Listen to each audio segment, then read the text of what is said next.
Un officier raciste étrangle un vétéran noir, sans savoir qu'il est le chef de la sécurité du président. La ville vibrait d'une énergie malsaine, celle qui s'installait au plus profond des os de ceux qui vivaient dans ces rues.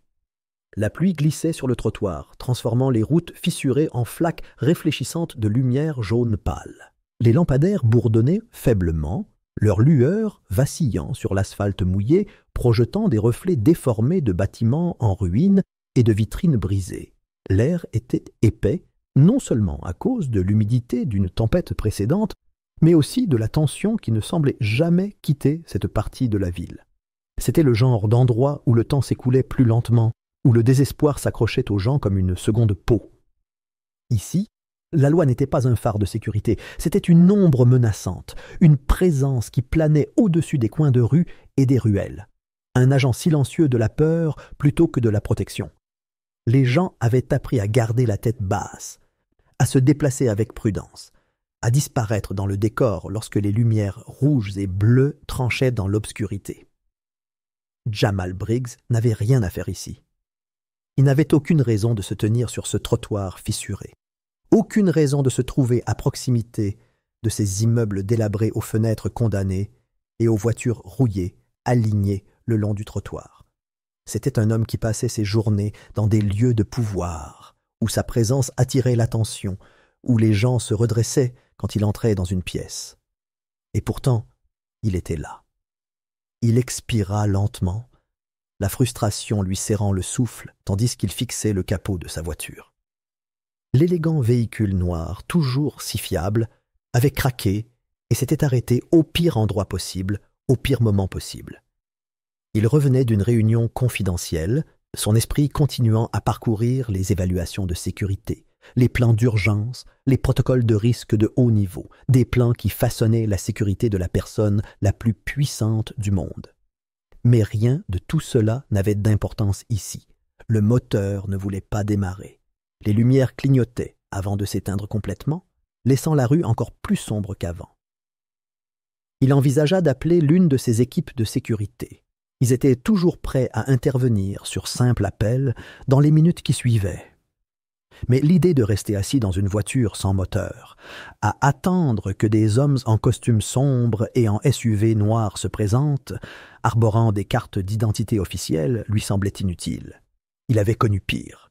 Les rues de Bagdad, la chaleur de Kandahar, des nuits passées à écouter l'écho lointain des coups de feu dans des endroits où le danger était plus certain que le lever du soleil. Une voiture en panne, ce n'était rien. Jamal ajusta les poignets de son costume, ses mouvements calmes, délibérés. Il sortit, verrouillant le véhicule derrière lui comme un réflexe automatique. Au moment où ses pieds touchèrent le trottoir, ses sens s'aiguisèrent. Une vieille habitude qui ne s'effaça jamais, quelle que soit la distance qui le séparait d'un champ de bataille. Il scruta les alentours, ses yeux parcourant les bâtiments, les portes, les ruelles qui les séparaient. Le quartier n'était pas entièrement abandonné. Quelques silhouettes s'attardèrent sur les porches, à moitié cachées derrière des grilles rouillées. Une braise de cigarette s'alluma dans l'obscurité, la faible lueur éclairant brièvement une paire d'yeux observateurs avant de disparaître à nouveau. Une voiture tournait au ralenti plus loin dans la rue, phares éteints, la silhouette du conducteur à peine visible à travers le pare-brise tacheté de pluie. Jamal n'avait pas peur. Mais il savait à quoi cela ressemblait. Un homme noir, grand et large d'épaules, vêtu d'un costume ajusté, marchant dans un quartier de la ville où les hommes comme lui étaient soit craints, soit ignorés. Où le mauvais type d'attention pouvait faire la différence entre s'éloigner et devenir un autre récit édifiant. L'air semblait plus lourd maintenant, épais du poids d'attentes non exprimées. Il avança avec détermination, se dirigeant vers la station-service un pâté de maisons plus loin. Il se dit que tout irait bien. Il achèterait un bidon d'essence, reviendrait à pied, démarrerait sa voiture et serait parti avant que quiconque ne se soucie de le remarquer. Mais la ville avait d'autres plans. Les lumières rouges et bleues arrivèrent en premier, tranchant l'obscurité comme des couteaux. Le bruit des pneus qui craquèrent sur le gravier se fit entendre, lent et délibéré. Puis Le bourdonnement sourd d'un moteur au ralenti, le crépitement caractéristique d'une radio de police quelque part dans la voiture. Jamal soupira. Encore une fois. La voiture avança petit à petit avant de s'arrêter complètement à quelques mètres de lui. Le projecteur s'alluma, le baignant dans une lumière blanche et dure. Son costume, encore humide de la pluie brumeuse, brillait sous l'intensité, le faisant plisser les yeux. Il ne se détourna pas. L'instant s'étira, le monde se rétrécissant à lui et à l'officier invisible, assis dans la voiture, observant, évaluant. Jamal avait déjà vécu cette scène auparavant, trop de fois. Il connaissait le procédé. Il savait comment les choses pouvaient tourner avec le mauvais mot, le mauvais mouvement, le mauvais type de défi dans sa posture. Il avait été formé à l'évaluation des menaces, à la lecture du langage corporel, à l'anticipation du danger avant qu'il ne se produise. Et pourtant, rien de tout cela n'avait d'importance lorsque la personne au pouvoir le voyait comme une menace avant même qu'il n'ait ouvert la bouche. La portière côté conducteur s'ouvrit en grinçant lentement et méthodiquement. Une silhouette apparut, marchant dans le faisceau du projecteur. L'uniforme était impeccable, le badge brillait sous la lumière artificielle. Mais ce n'était pas l'uniforme qui comptait. Ce sont les yeux. Froids, calculateurs, méfiants. Jamal savait déjà comment cela allait se passer. Il avait vu cela se dérouler trop de fois.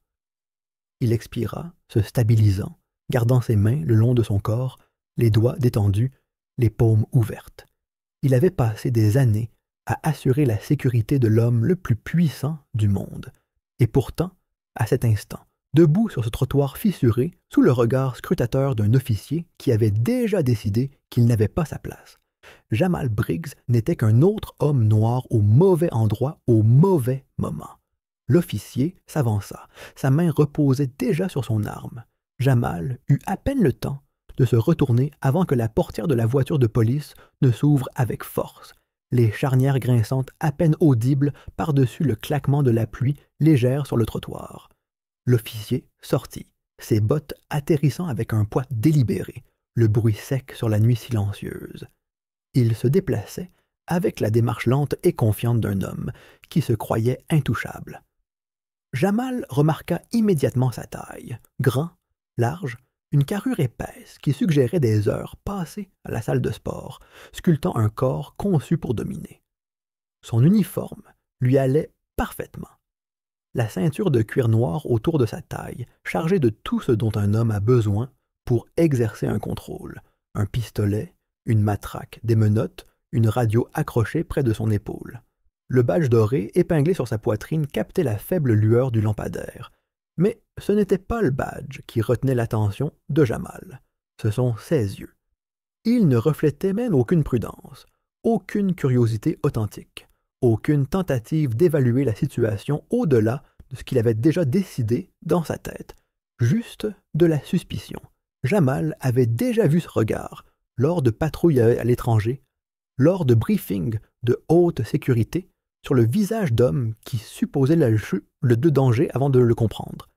C'était le regard de quelqu'un qui avait déjà pris sa décision. Il avait été identifié comme un problème avant même qu'il n'ait prononcé un mot. La main de l'officier planait près de son étui, ses doigts tremblant légèrement au-dessus de la poignée de son arme de poing. Pas une portée complète, juste assez pour envoyer un message. Le genre de mouvement subtil destiné à rappeler à quelqu'un qui était aux commandes. Jamal resta immobile. Il savait qu'il ne fallait pas bouger trop vite, ni fouiller dans sa poche pour s'identifier sans qu'on lui ait explicitement dit. Chaque instinct, aiguisé par des années d'entraînement militaire, lui disait qu'un seul faux mouvement pouvait faire passer cette rencontre de tendu à mortel. L'officier lui demanda ce qu'il faisait ici. Sa voix était sèche, hachée, le genre de ton destiné à affirmer son contrôle plutôt qu'à chercher des réponses. Jamal le regarda fixement, gardant sa propre voix stable. Il expliqua que sa voiture était en panne, qu'il se dirigeait vers la station-service juste devant. Simple. Director. L'officier ne réagit pas tout de suite. Son regard se tourna vers la forme sombre de la voiture de Jamal au loin, puis revint vers lui. Une évaluation lente et réfléchie, comme s'il cherchait une raison de ne pas le croire. L'incrédulité s'installa sur ses traits. Elle se durcit en quelque chose de plus laid. Jamal avait déjà vu ça auparavant, le doute, l'idée qu'il mentait, qu'un homme comme lui, noir, bien habillé, sûr de lui, n'avait pas sa place dans un quartier comme celui-ci à moins qu'il ne manigance quelque chose. Il pouvait presque entendre les pensées se former derrière l'expression sévère de l'officier. Trop bien habillé pour être du coin, trop calme pour être innocent, trop noir pour être digne de confiance. Jamal regarda la mâchoire de l'officier se serrer. Un choix était fait en temps réel, pas basé sur la logique, pas sur de véritables soupçons, juste sur l'instinct. Un instinct qui avait été inculqué à trop d'hommes comme lui. L'officier lui ordonna de mettre ses mains contre la voiture. Jamal ne bougea pas. Il avait passé des années à former des agents du gouvernement à l'évaluation des menaces, à informer des responsables de haut niveau sur les protocoles de sécurité, à conseiller les dirigeants les plus puissants du monde sur la façon de désamorcer des situations explosives. Il n'avait rien fait de mal. Et pourtant, rien de tout cela n'avait d'importance maintenant. La pluie tombait sans cesse autour d'eux, faisant scintiller la rue sous la lueur jaunâtre des lampadaires vacillants. La ville semblait se rétrécir, le bruit de fond s'estompant dans l'insignifiance. Jamal avait une décision à prendre. Il pouvait se plier, laisser cet homme le jeter contre la voiture, sentir les mains rudes de l'autorité le presser comme s'il était moins qu'humain, ou il pouvait résister, parler, exiger une explication, refuser de se laisser traiter comme un suspect. Aucun de ces choix ne se terminerait bien pour lui. L'officier tendit la main vers sa radio, la porta à sa bouche et marmonna quelque chose à peine audible par-dessus le bruit parasite. Jamal en entendit suffisamment pour comprendre. Suspect potentiel, peu coopératif, la première étiquette avait été attribuée. Jamal expira lentement et de manière contrôlée, forçant la frustration grandissante qui pressait ses côtes. Il n'était pas un soldat au combat, il n'était pas menacé par une force ennemie, mais son corps ne semblait pas faire la différence. Avant qu'il ne puisse dire un mot de plus, l'officier bougea. Une poigne brutale saisit le poignet de Jamal, le faisant tourner dans son dos avec une facilité éprouvée. Le mouvement était soudain, agressif, pas seulement une contrainte, mais un avertissement. La douleur s'enflamma dans l'épaule de Jamal, alors que son bras était plié à un angle anormal. Son corps se tendit, tous ses muscles réagissant à la force, mais il ne se défendit pas. Il avait été entraîné pour cela, conditionné à endurer pire. Il essaya de parler, essaya de dire à l'officier qu'il faisait une erreur. L'officier s'en fichait. Il poussait déjà Jamal vers la voiture de police, sa prise se resserrant, son genou appuyant contre l'arrière de la jambe de Jamal pour le faire perdre l'équilibre. Les mouvements n'étaient pas seulement une question de contrôle, ils étaient une question de domination. Jamal pouvait entendre son cœur battre dans ses oreilles, un battement régulier et puissant. Pas de peur, pas encore, mais de colère. Le genre de colère qui venait du fait de savoir que ce n'était pas un malentendu. C'était délibéré. L'officier avait pris sa décision dès qu'il était sorti de la voiture. Il ne s'agissait pas de respect de la loi ou de sécurité. Il s'agissait de rappeler à Jamal qu'à cet instant, son pouvoir ne signifiait rien. Sa position, son titre, ses années de service, rien de tout cela n'avait d'importance. La seule chose qui comptait était l'hypothèse qu'il posait un problème. Et les problèmes devaient être contrôlés. La prise sur son poignet se resserra encore, la douleur irradiant dans son bras. Il pouvait sentir le tissu rugueux de l'uniforme de l'officier pressé contre son dos, pouvait entendre le faible bruit statique de la radio toujours attachée à l'épaule de l'homme. Jamal resta silencieux, son esprit calculant, évaluant. Ce n'était pas la première fois qu'un homme avec un badge mettait sa patience à l'épreuve, mais c'était peut-être la première fois qu'on le regrettait. Le corps de Jamal s'écrasa contre le métal froid de la voiture de police avec une force qui lui fit vibrer les côtes. L'impact chassa l'air de ses poumons dans une explosion aiguë et douloureuse, mais il n'émit aucun son. Des années d'entraînement l'avaient conditionné à absorber la douleur sans réagir, à garder son sang-froid quelles que soient les circonstances. Il pouvait sentir la texture rugueuse de la porte métallique sous sa joue, les vibrations du moteur au ralenti bourdonnant à travers sa peau. L'officier se pencha vers lui, son poids appuyant sur lui avec une force délibérée. Une main poussant sa tête en avant, l'autre toujours verrouillée autour de son poignet tordu. La position était destinée à l'immobiliser, à l'humilier. C'était le genre de prise conçue non seulement pour soumettre, mais pour briser la volonté d'une personne. Mais ce n'était pas suffisant.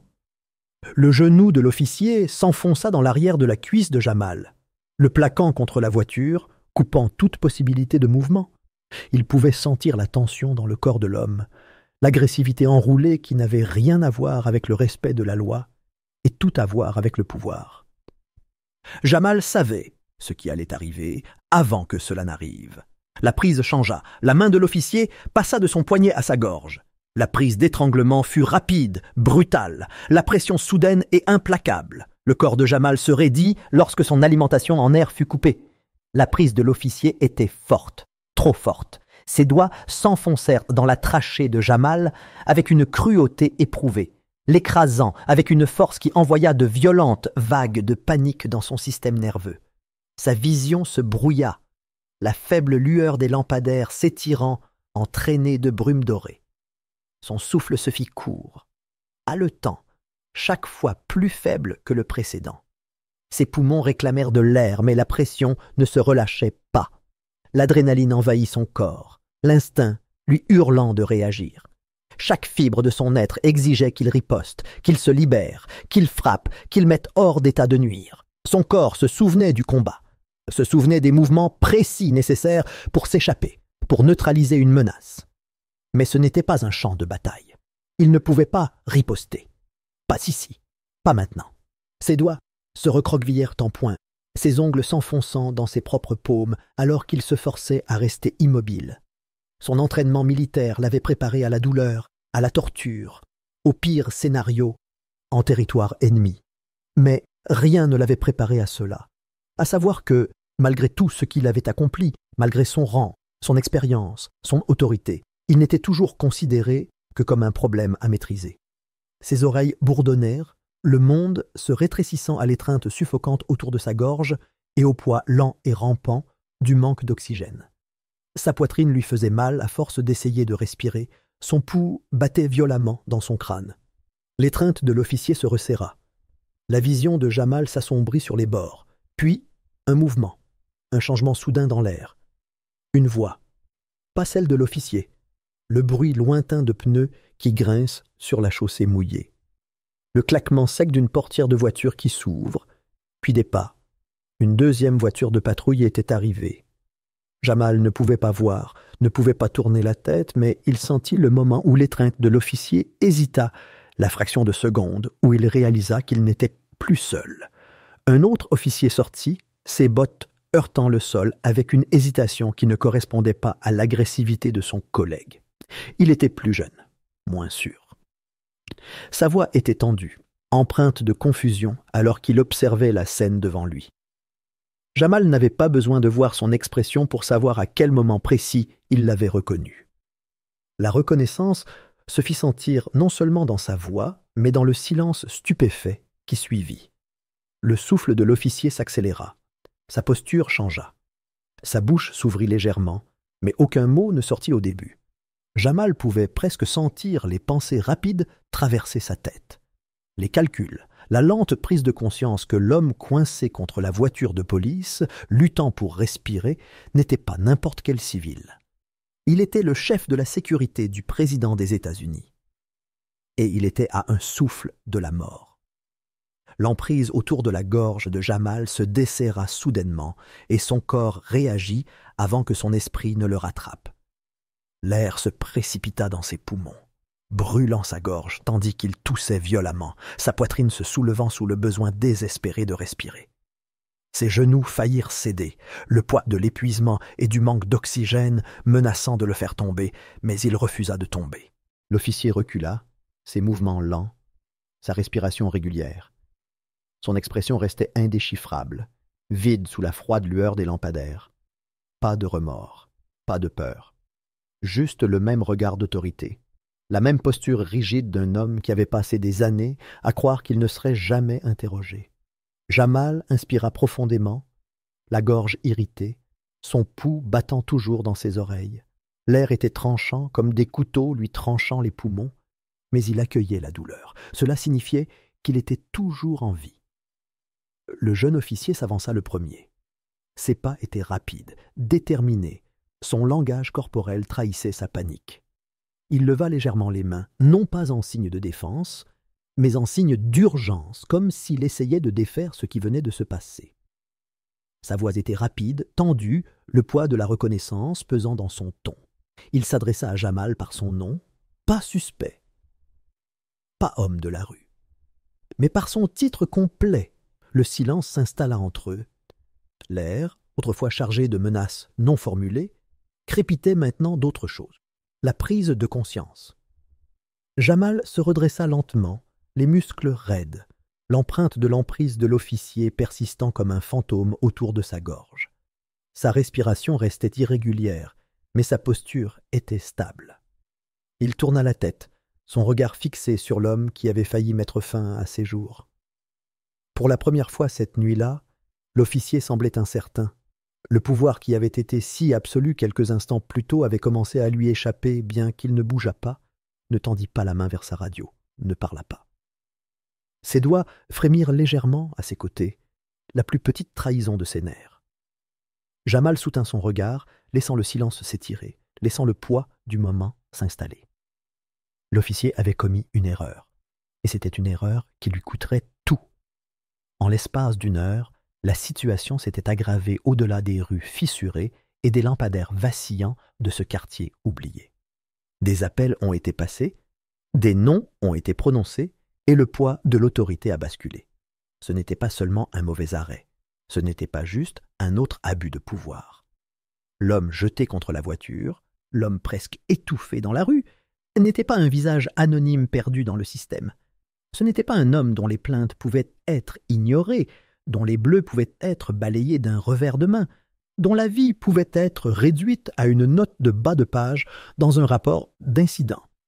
Il s'agissait de Jamal Briggs, chef de la sécurité du président des États-Unis. À la fin de la nuit, des responsables de haut rang avaient été impliqués dans la situation. Les lignes téléphoniques bourdonnaient de discussions urgentes, de stratégies de limitation des dégâts et de décisions rapides. L'officier qui avait enroulé ses mains autour du cou de Jamal, comme s'il étouffait un parasite, s'est vu retirer son badge avant le lever du soleil. Il n'y a pas eu de procès, pas d'examen interne prolongé. C'était trop public, trop important pour être enterré. Au matin, les gros titres étaient partout. Un officier licencié après avoir agressé le chef de la sécurité du président. Un vétéran a manqué d'étouffement par un policier lors d'un arrêt de routine. Qui a mal tourné, Jamal avait enduré pire que cela. Il avait été la cible de tirs dans des zones de guerre. Il avait lutté pour respirer sous le feu ennemi, avait senti le poids des corps se presser contre lui au combat, avait goûté à la peur amère des expériences de mort imminente plus de fois qu'il ne pouvait en compter. Mais cette fois-ci, c'était différent. Ce n'était pas un acte de guerre, c'était fortuit, délibéré, routine.